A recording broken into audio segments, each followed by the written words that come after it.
where the hell is this damn audition? They said, Hollywood. Well, I'm here in Hollywood. What did the puppet say to the kid? I'm here in Hollywood, baby. Look at this cool trick I can do that I learned from Hollywood. I'm going to be the best puppet master in all Hollywood. You just wait and see. I'm going to have a big career here. This is not hyperbole. Well, anyway.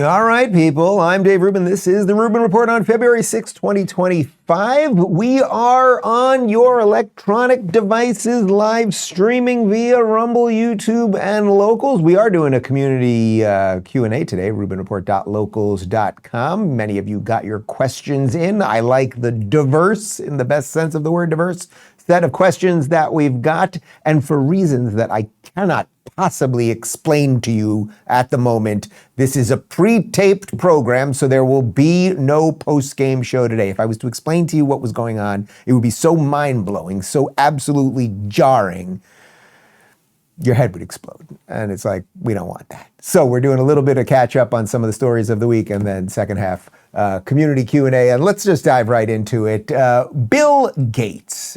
We talk often a lot these days about the billionaire class, and we've got some good ones that are involved in our government right now, right? This Elon Musk fellow, I don't know if you've heard about him, and we've got David Sachs, and now there's a whole bunch of other people that are involved. Howard Lutnick, who's heading up commerce, people that know how to build things, that have successfully spawned off businesses and VCs and much more, that are now helping the government become more efficient, run things better, modernize, et cetera, et cetera. Well, Bill Gates has been around for a couple decades, and it's a little unclear to me if he's brought good things to the world or not.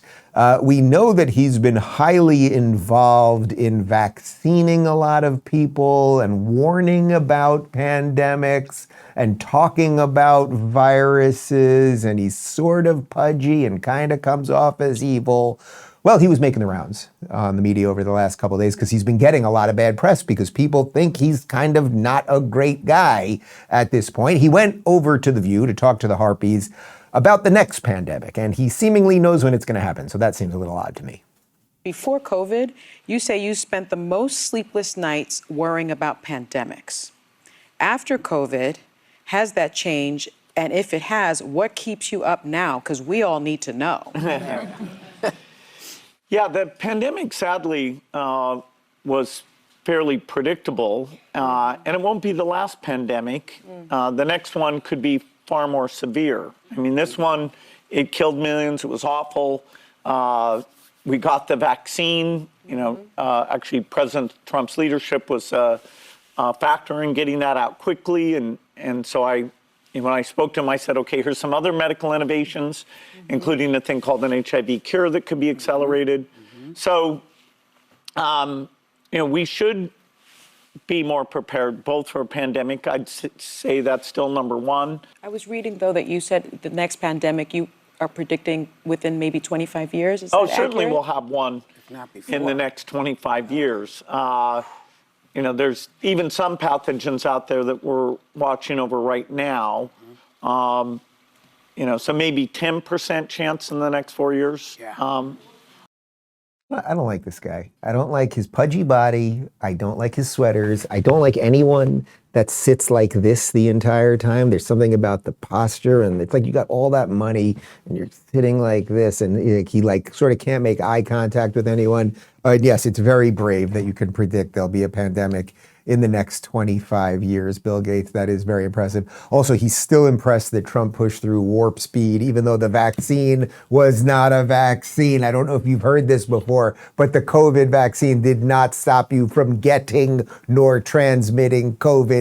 Thus, it was not a vaccine in any estimation, how we used to know the definition of the word vaccine. Also, he's very concerned that the next next one could be severe. It could be more severe. Well, it could also be less severe. It also maybe, I don't know, call me crazy, but maybe we don't have to, fund through a shady government organization, mRNA technology and combine bat stuff and gain of function and do all that over in China and then have it come back here. Maybe we could not do some of that stuff. I also do think it's kind of interesting that they bring on Bill Gates to always talk about viruses, right? He's always on these things talking about viruses, and he talks to Donald Trump about viruses, and he's very concerned about viruses because, interestingly, what Bill Gates is known for more than anything else is that he created the Windows operating system on the original PCs. You know, back in the 80s, it was all kind of DOS and text-based. I'm really aging myself right now. And it was literally, you would just type things and then you'd get typed stuff back. He created Windows, and then you had a visual interface with a mouse, and you could do Paint. You pretty much could just do Paint. Was there anything else on there? It was Paint and Minesweeper and I don't know, a couple other things, but it was mostly just Paint, and that was it. But it was very exciting. He made billions off it, ended up getting in an antitrust lawsuit with the government or whatever. But the thing that sort of took Windows down, even though I guess it does exist to some extent now, is that it was just filled with viruses. The man who is pretending or trying or attempting to stop viruses in your body, his operating software that became ubiquitous throughout PC computers, it was demolished by viruses. I think we've got a video. This is what you used to see on your computer all the time back in the day.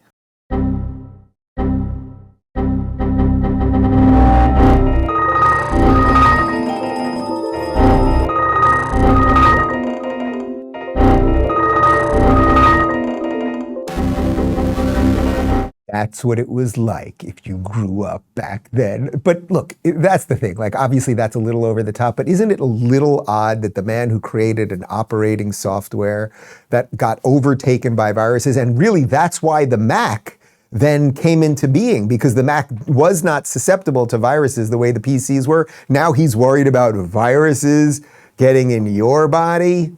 Something is rotten in Stinktown, and it ain't the cheese. Sonny Hostin, love that lady. Here she is. She tries to get Gates to go after RFK and Elon. Well, your Gates Foundation is the biggest funder of vaccines in the world. I think a lot of people don't recognize that. And it was key to developing the COVID vaccine. That has made you, unfortunately, a target of all kinds of baseless conspiracies, including from RFK Jr., who apparently does have a worm in his brain. And he now claims he is not anti-vax. Do you believe him? Well, we'll do our best to work with him. Under his management is going to be the FDA, which is a fantastic regulator, passing judgment on a lot of the new innovations we're funding.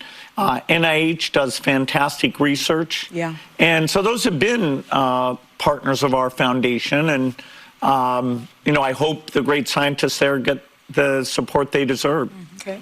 Well, and you, Mr. Gates, you also called Elon Musk's political influence abroad, quote, insane, along with another word we can't repeat here. But what's your take on his political access and influence here in America right now?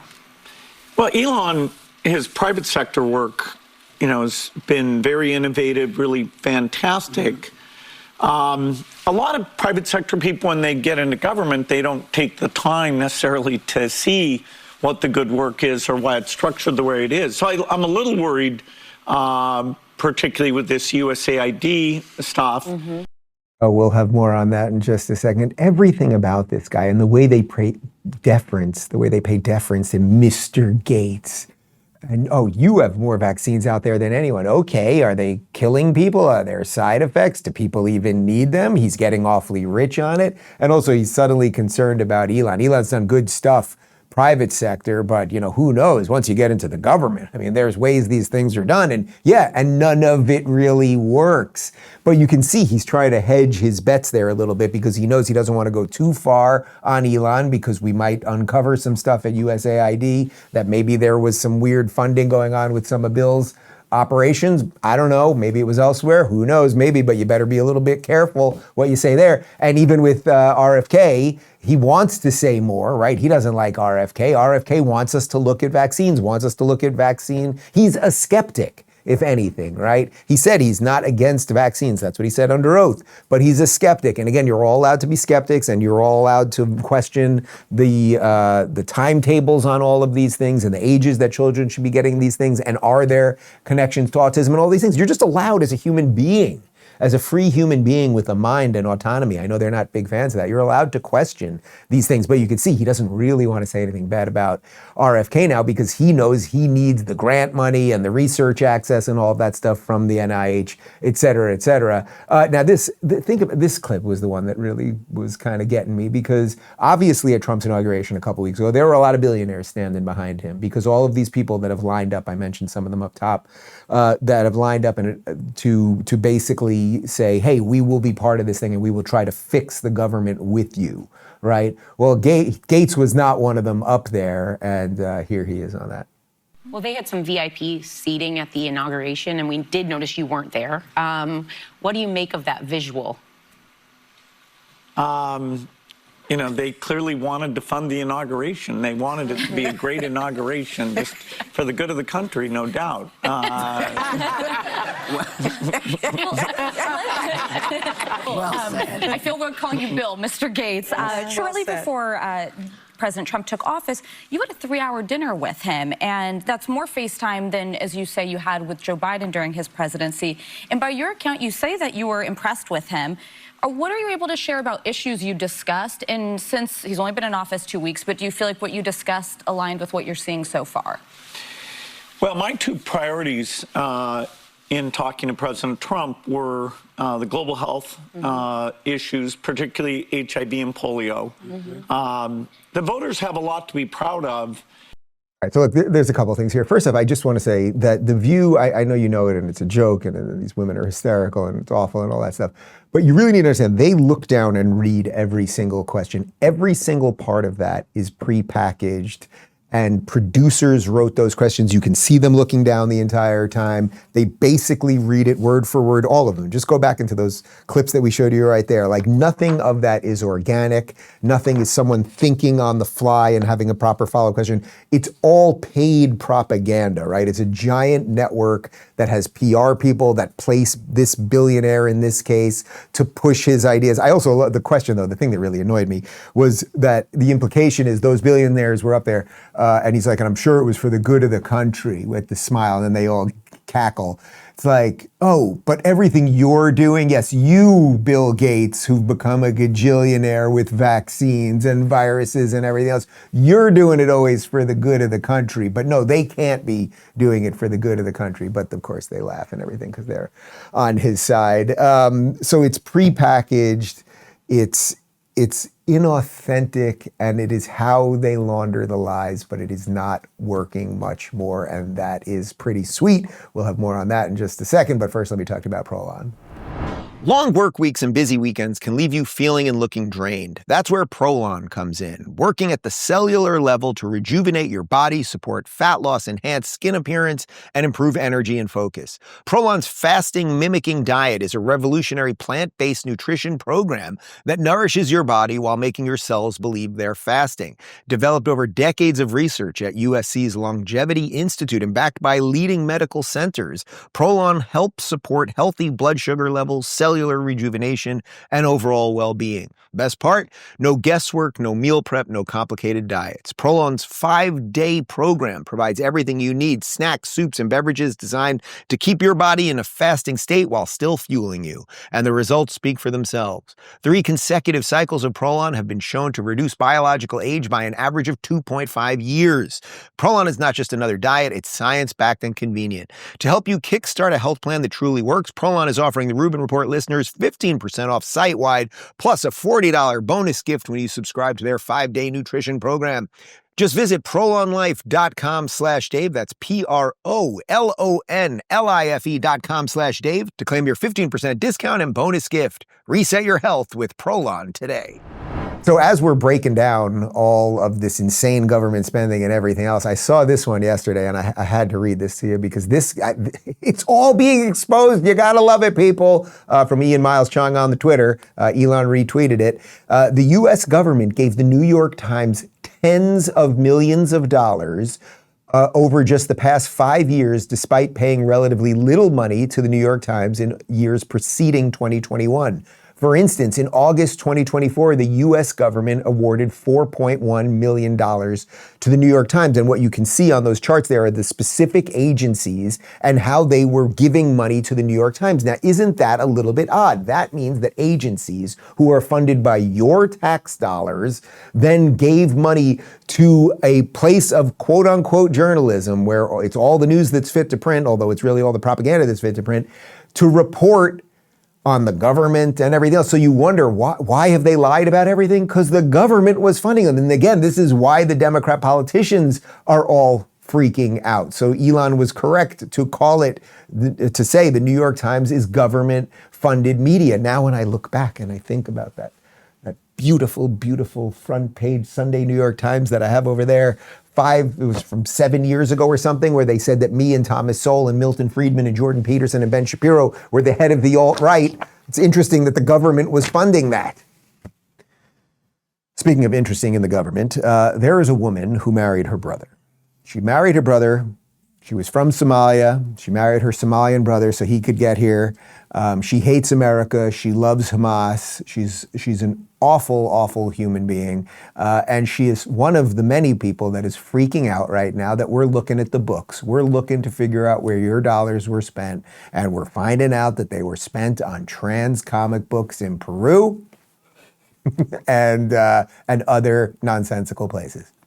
USAID move, and they don't want to help the Ilhan Omars or their families. They want to help their own families.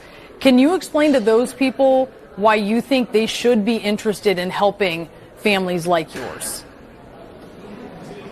Well, I mean, I think what is really important for the American people to understand is that this money really amounts to less than 1% of what our budget is as a country.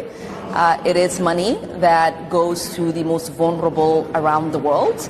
It is already appropriated, and it can't be reappropriated. And so what we are seeing right now is Elon Musk, a billionaire who is attempting to take away resources from the poorest people around the world. This is someone who is not a government official. He wasn't elected. He's not appointed. He holds foreign debt and foreign interests. And so we should all look at this with cautious eyes and with curiosity to understand why he is making these decisions and why he's being allowed to make these decisions. You know who I'm going to look at with cautious eyes, lady? It's you. Because not only did you commit immigration fraud when you married your brother, so you broke some laws there, but you hate this country, very obviously. You hate our founding, and you believe that racism is there and everything else. We'll get on in a moment to how you're currently trying to break the law. But USAID helps the most vulnerable. That might be true in some cases, but I don't know how vulnerable the author of that trans-Peruvian comic book was. And either way, I would prefer not to fund it. If you, Ilhan, would like to take your personal power and influence and money to fund those things, go ahead. But you guys get it. It's a giant money laundering scheme. But Ilhan has some other problems on the way for her, because not only you get why she's just awful in general, but here she is. Now, what you're gonna see here is her speaking. She's speaking in Somali, but you're gonna hear her in English. This is the brilliance of AI. And she is literally at an event in Minnesota where she is coaching Somali illegals on how not to cooperate with law enforcement. This should kick her out of Congress immediately. Member of Parliament Ilhan Omar, who recently spoke to the media, gave advice to people living in this country without legal status. I strongly advise Somali people and individuals that if they ever ask you something, they should really try to understand that you are absolutely not obligated to answer their questions at all. You can simply say that it's just a little too much, or that you really don't have to respond to them. Your name, your identity, and the law are all part of this situation, and you should be well prepared to handle it. When you talk, make sure to prepare yourself with the laws. If something happens, don't share. information that these people don't need to know.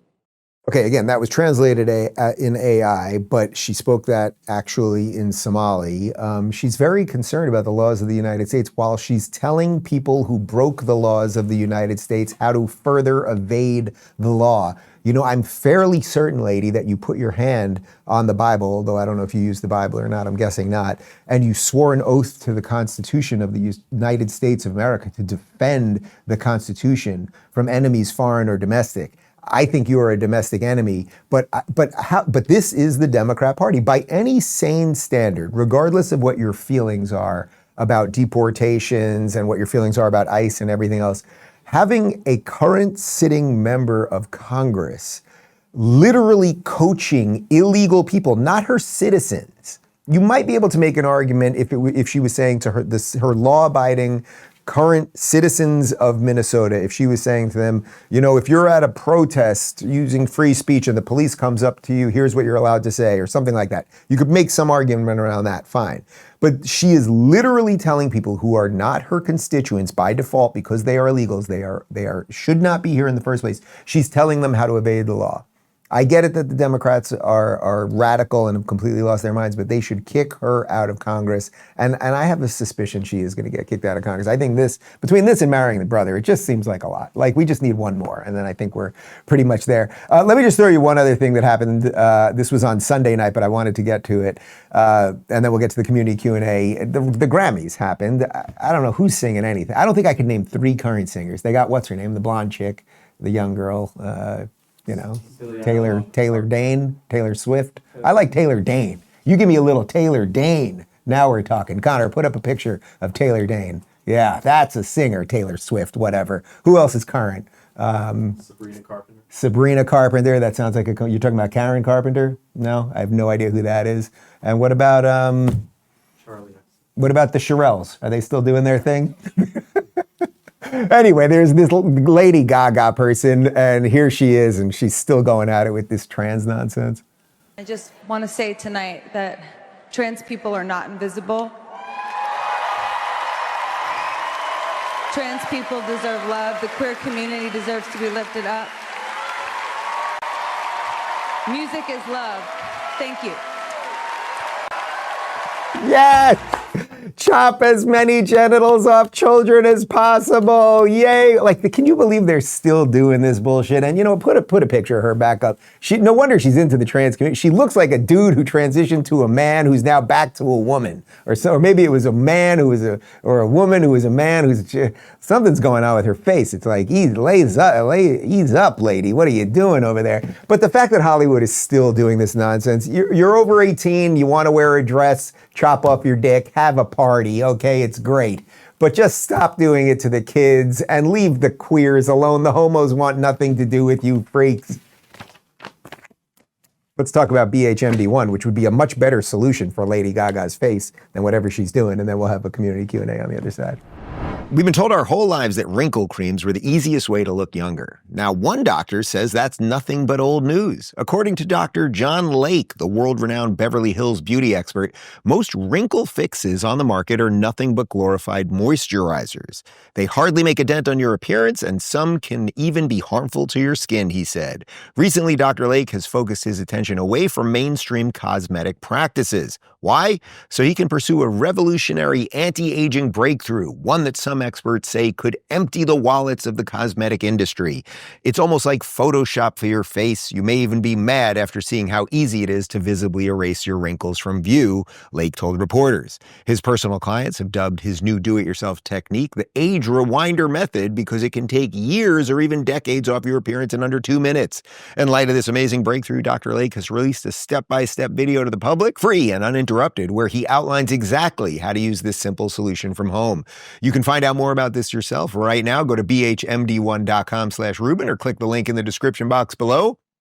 That's bhmd1.com/Rubin. Again, go watch the video at bhmd1.com/Rubin right now, or just click the link in the description box below. All right, RubinReport.Locals.com community Q&A. Here we go. Elizabeth says, what's something small that annoys you really badly? Example, when books in a series are not all the same height. So I don't have that sort of, that's not really ADHD. That's like obsessive, compulsive, that sort of thing. But I will tell you, as the father of two 2-year-olds, one thing, I cannot have electronic sounds on toys. If God bless you people and everyone in my family that's watching and friends, and you give us gifts and we thank you. We don't ask for gifts. If anything, we'd prefer less gifts, and we have a room full of gifts and we just dole them out slowly because, kids 2 years old, they literally want like they want nothing. They want a roll of toilet paper. They could have a ball with that, but you get them all this stuff. Okay, it's great. Thank you. We're blessed. I can't deal with the electronic toys. You press something and beeping and dinging and you got to whack a frog and then the frog sound doesn't stop for 3 hours. So that is my pet peeve. I do not like electronic sounds. I like wood. Just old-fashioned blocks, wood. That's it. That's great. And Transformers. Cool Mom says, a golden age dream of mine. Our taxes get cut in half, so our government is forced to be more efficient with what they have, and we get a guarantee it'll stay that way. What's your biggest golden age dream? I mean, you're there, and your dream's happening. I don't know that they're going to cut our taxes in half, but Trump is already floating this idea of getting rid of income tax altogether. I think that there's definitely some possibility there, or that we just really go to a flat tax, which I've talked about before. That's the thing that would be literally the fairest. But I would say my golden dream, I mean, it's appearing right now, that, as I said yesterday, I think 70% of us, and it might even be more of that, agree on the basic stuff about America being good and that your neighbor's allowed to think and act a little bit differently than you, and people are going to come from different places. Like, we can do all of that, and we've done it really well, and it's only because of this last 10 years of insanity that we've just destroyed so much of it. The golden age, I suppose, would be the adults being back in charge, which is where we're at, an unbelievable innovation as it comes with technology. Like, this AI thing is here, and it's going to change us, whether we like it or not, but doing it in a responsible, mature way, as opposed to the way we all just got phones and got on all these apps and we're on social media and it made us more antisocial. Like, how about if we go into the AI, the uncharted territory with AI, thinking a little more clearly about what we're about to do? Maybe that's just not how humans are wired. But I am so excited for the future, actually, because I think there's so much opportunity. I think even just some of the things that happened in the last week, what Trump's doing with Gaza, like, we can put aside old ways of thinking about things and we can think about things in a new way. There's unbelievable opportunity right now, and you just have to see it and connect yourself with people that see it too, and build some stuff and see what happens. Mitchell says, what's been your favorite part of fatherhood?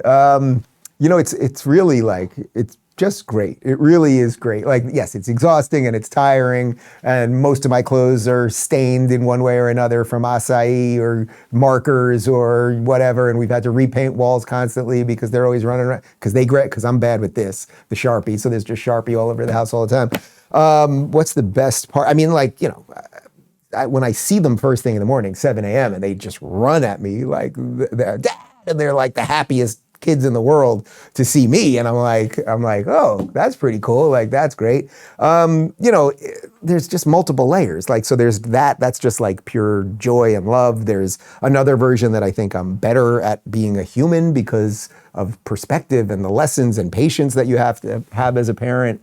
I think it's made me a better broadcaster because I have to think about all of these issues in terms of someone else is coming behind me at the end of this. You know what I mean? Like, I've got however many years I've got left on this earth, but I better set it in a better place than I left it with, because I want it to be better for them. So like that has made me, I think, communicate these ideas better and understand them better, and maybe with a little more long-term attachment to that.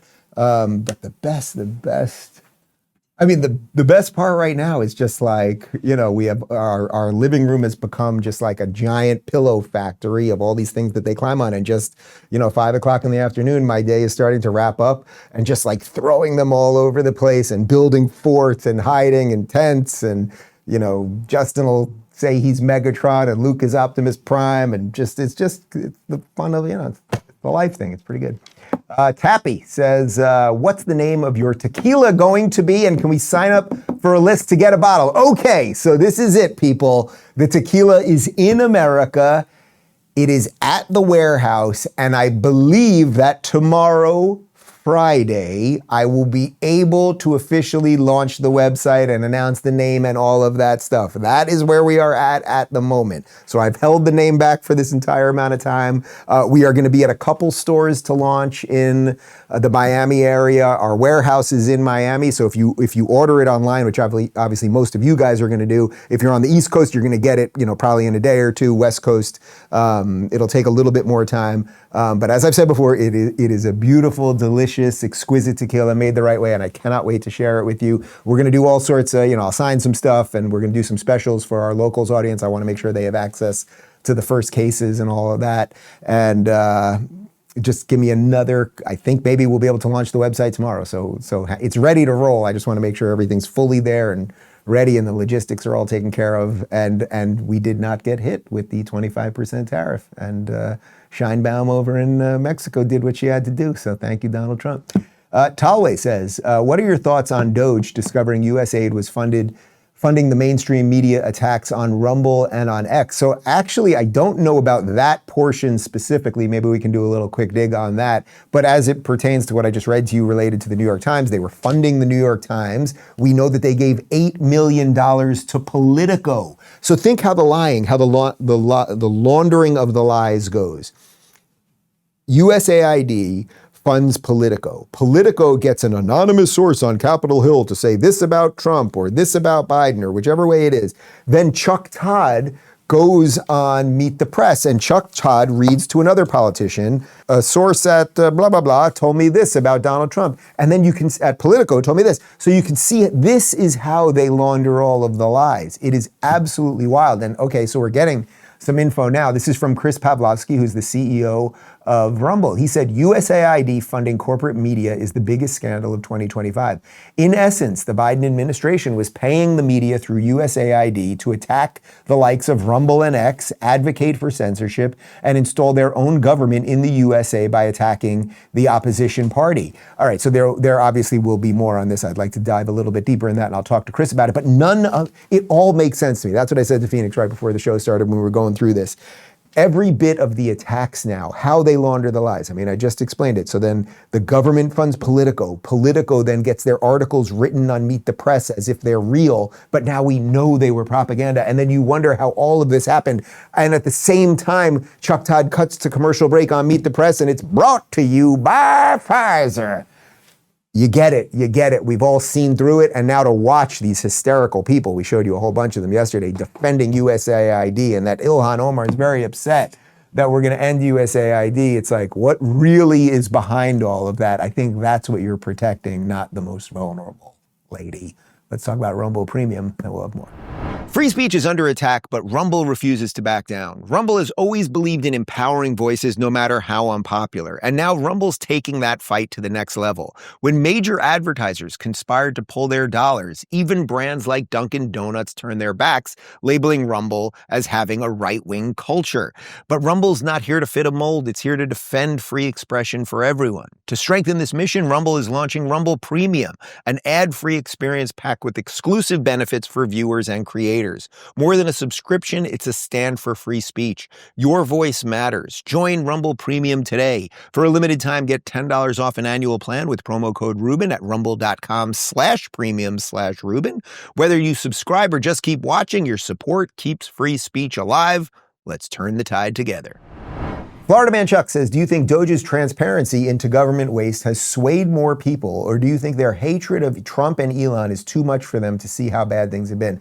You know, it's a good question because I'm always interested in that thing. You know, it seems like more and more of us are, let's say, getting to the truthier side of all of this, right? We've seen the culture shift. We know people are tuning out of mainstream media. We know people are getting news in different ways. It doesn't seem like they will as easily be able to launder the lies.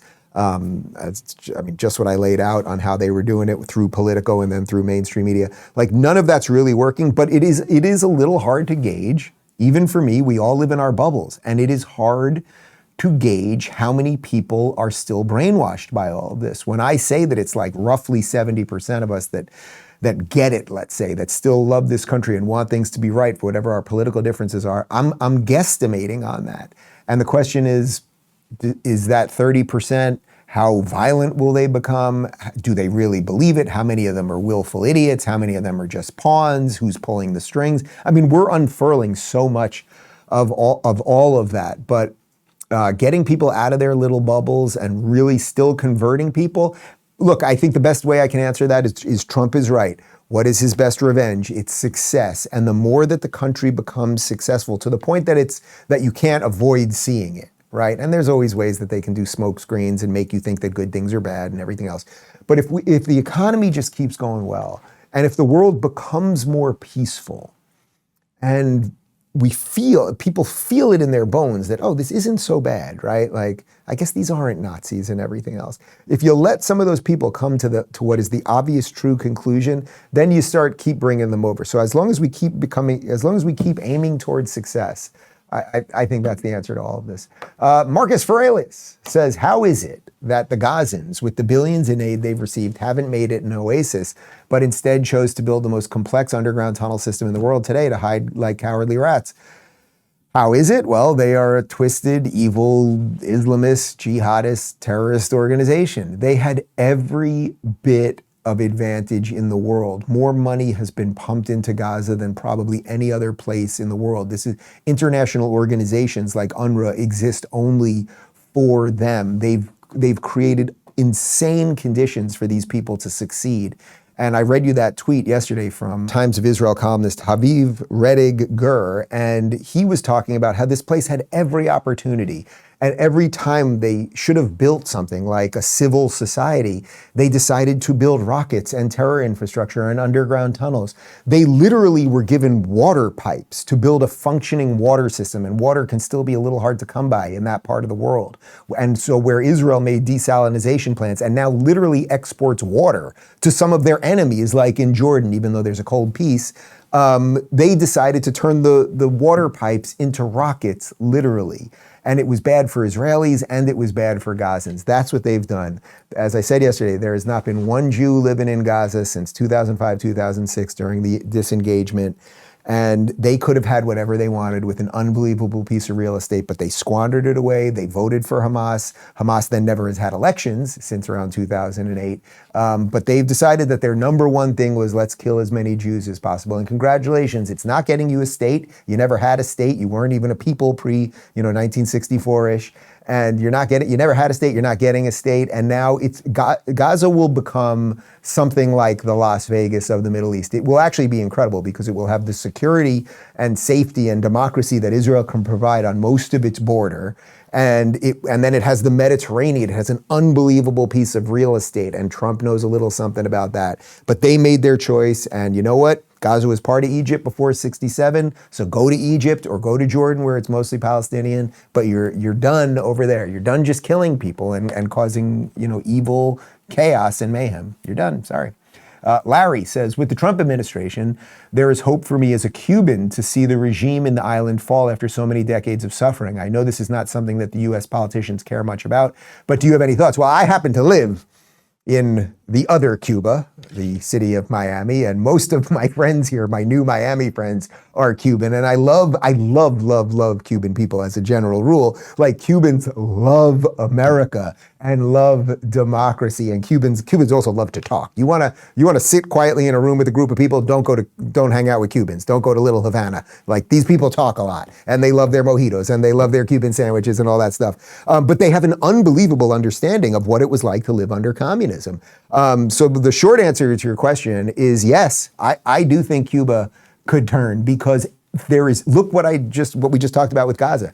Trump is rethinking everything in the world, and something about that man, he has an ability to say something and turn it into reality. It doesn't mean that the initial thing that he says is exactly what's going to happen, right? That's what a negotiating tactic is. That's what the tariffs were. We're going to threaten you with this, and then you're going to do this. And then largely Mexico and Canada came around. That's what's happening right now. So is it possible that the people of Cuba will look around and be like, we've had enough of this? or that Trump will apply some pressure over there or something. I think it's all completely possible, yeah.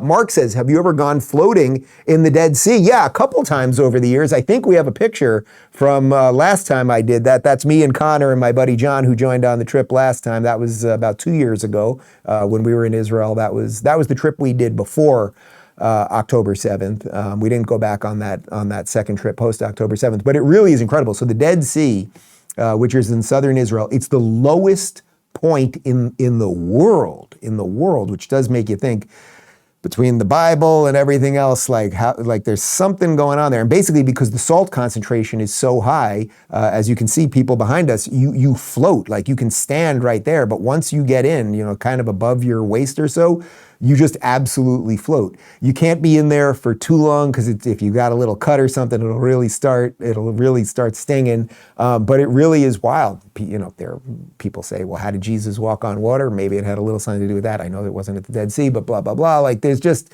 you go there and there is something magical. And to walk in the place that the Bible took place, whether you're a believer in the most literal sense or in a metaphorical sense, just history is just absolutely alive there. So yes, have been there. I did not, there are some people that take the mud. We got in the mud after they told us don't take the mud because there's a limited amount of mud. We saw some tourists taking some mud and we should have done something about that.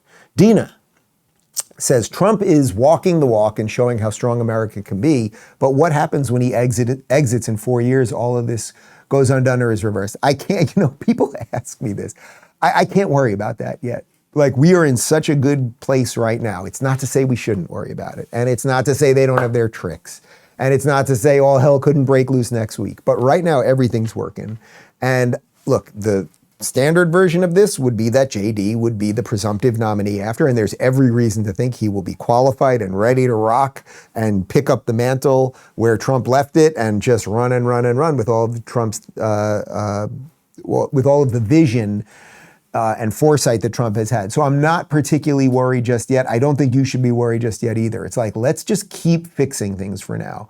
We will worry about it when the times come, but also the Republicans have a bench. That was the other problem that the Democrats had this entire time. They didn't even have a bench. Biden was only put there because they had nobody better at that point, and that was a disaster. And then look at the bench subsequently, and look who they just put up after they cooed him and everything else. So the Republicans have a rich future, and it is a wide tent future, and I just wouldn't worry about 4 years from now.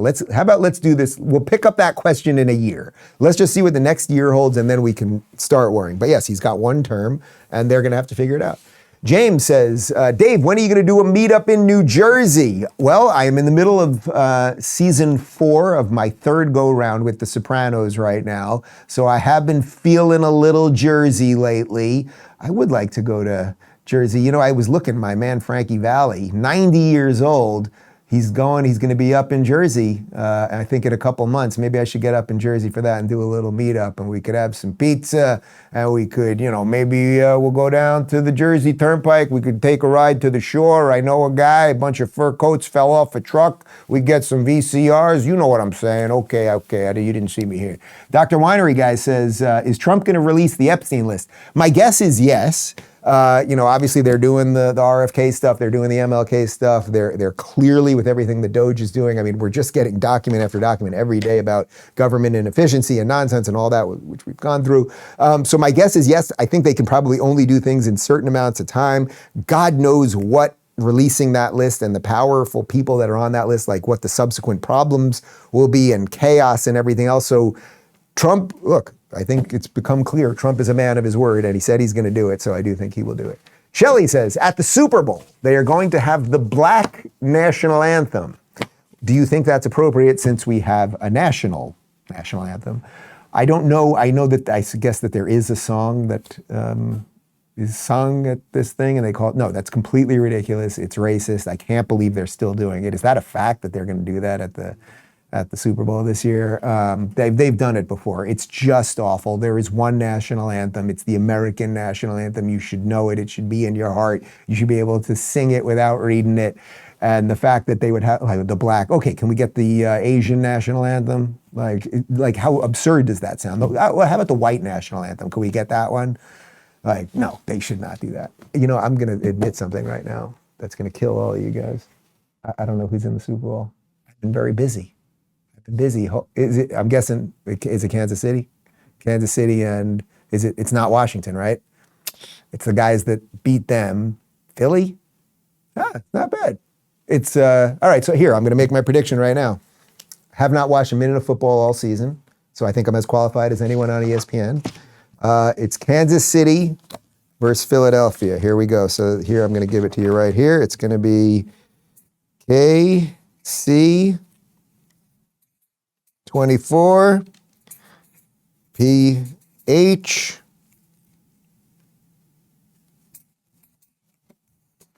book it, people. Kansas City 24. PH, that seems like Phoenix. What would you do? I should have done a P. Yeah. How about that? Philadelphia 17. Book it. Put the life savings, the Bitcoin, all of it in there. There you go. Thank you for watching. We are live tomorrow with the panel show. Enjoy the rest of your day. This is the last horseman. Who is this? This is Flaming Dragon! Oh, okay. Flaming Dragon. Face. First, take a big step back and literally your own face! Now, I don't know what kind of pan-Pacific bullshit power play you're trying to pull here, but Asia Jack is my territory. So whatever you're thinking, you better think again. Otherwise, I'm going to have to head down there, and I will rain down on a godly firestorm upon you. You're going to have to call the United Nations and get a binding resolution to keep me from destroying you.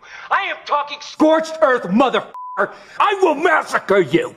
I will you up!